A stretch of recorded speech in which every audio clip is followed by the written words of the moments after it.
আওয়ামী লীগের সাথে কোনো আতাত নেই।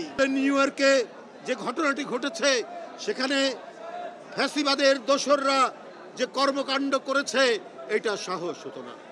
যারা 28 লক্ষ কোটি টাকা পাচার করলো, যারা নিজেদের দুঃশাসন টিকিয়ে রাখার জন্য আহনাফ, ওয়াসিম আকরাম, আবু সাইদ, মুগ্ধ যে তার নিজে গুলিবিদ্ধ হয়ে তার বন্ধুদেরকে বলছে পানি লাগবে পানি, এই যে আত্মত্যাগের এক মহান নমুনা, মহান নিদর্শন, তার মধ্যে দিয়েই গণতন্ত্র ফেরানোর পথে আমরা অগ্রসর হয়েছি বন্ধুরা।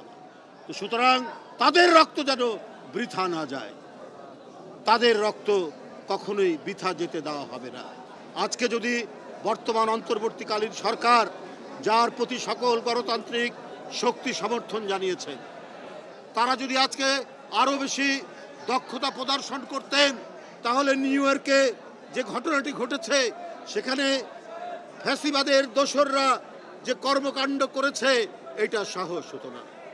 আজকে দুদক, দুর্নীতি দমন কমিশন, আপনারা যদি সেই দোসররা যারা জনগণের টাকা, যারা জনগণের অর্থ আত্মসাৎ করে নিউ ইয়র্কে, লন্ডনে, দুবাইয়ে, কানাডায়, অটোয়ায়, সিডনিতে বাড়ি বানিয়েছে, অনেক সম্পদ তৈরি করেছে, আপনারা জানেন, খবরের কাগজে উঠছে। প্রধানমন্ত্রীর ভাগ্নি, প্রধানমন্ত্রীর আত্মীয় স্বজন থেকে আওয়ামী লীগের মন্ত্রী এমপিরা, কারো 602টা সম্পদ পাওয়া গেছে, কারো ফ্ল্যাট পাওয়া যাচ্ছে, অজস্র টাকা পাওয়া যাচ্ছে। দুর্নীতি দমন কমিশন কোর্ট থেকে, আদালত থেকে আপনার 24,824 কোটি টাকা একবারে স্পেসিফিকভাবে উদ্ধারের জন্য বলেছে। বাইরে দুর্নীতি দমন কমিশন সেখানে যে টাকাগুলো আছে উদ্ধার করবেন, কিন্তু এই দুর্নীতি দমন কমিশন এমনই অথর্ব, এখনো পর্যন্ত কোনো দোষরের শাস্তি দিতে পারেনি, সেই টাকাগুলো উদ্ধার করতে পারেনি। যারা শেয়ারের নামে টাকা কিনেছে, যারা অবৈধভাবে জমি কিনেছে, যারা ব্যাংকের ডিপোজিট করেছে, সেগুলো তো বাংলাদেশে যেগুলো আছে সেগুলো তো আছেই। কই তার বিরুদ্ধে একটাও দৃষ্টান্তমূলক কোনো বিচার আমরা দেখতে পেলাম না। অর্থাৎ দুর্নীতি দমন কমিশন সক্রিয় নয়, তারা অথর্ব হিসাবে কাজ করছে।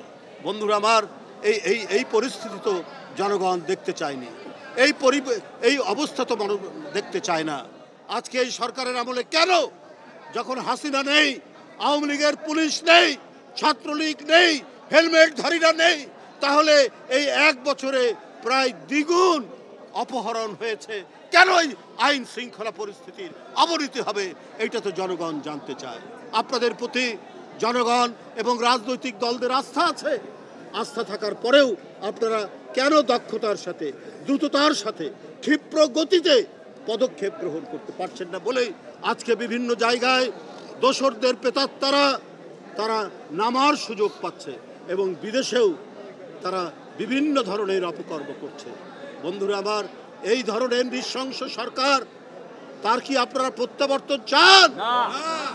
তাহলে এখন থেকে এই জনগণকে সাথে নিয়ে আগামী নির্বাচনে কাজ করতে হবে, যে আর যাতে যারা দেশের টাকা আত্মসাৎ করে তাদের কমপক্ষে 20 প্রজন্ম বিদেশে সুখে শান্তিতে থাকতে পারে সেই ব্যবস্থা করেছে। ওই লুটেরাদের, ওই টাকা পাচারকারীদের, ওই ব্যাংক হরিলুটকারীদের যেন প্রত্যাবর্তন না হয়। ওই মানুষ খুন করে, ছাত্র খুন করে, শিশুকে খুন করে যারা ক্ষমতা ধরে রাখতে চেয়েছিল, তাদের ওই খুন, ওই রক্ত এখনো শুকায়নি। তাই আওয়ামী লীগের সাথে কোনো আতাত নেই। আওয়ামী লীগের সাথে যারা তাকে সহযোগিতা করেছে তাদের জন্য খোলস খুলে নতুনভাবে আত্মপ্রকাশ করতে না পারে, আমাদেরকে সেই দিকটাই দেখতে হবে।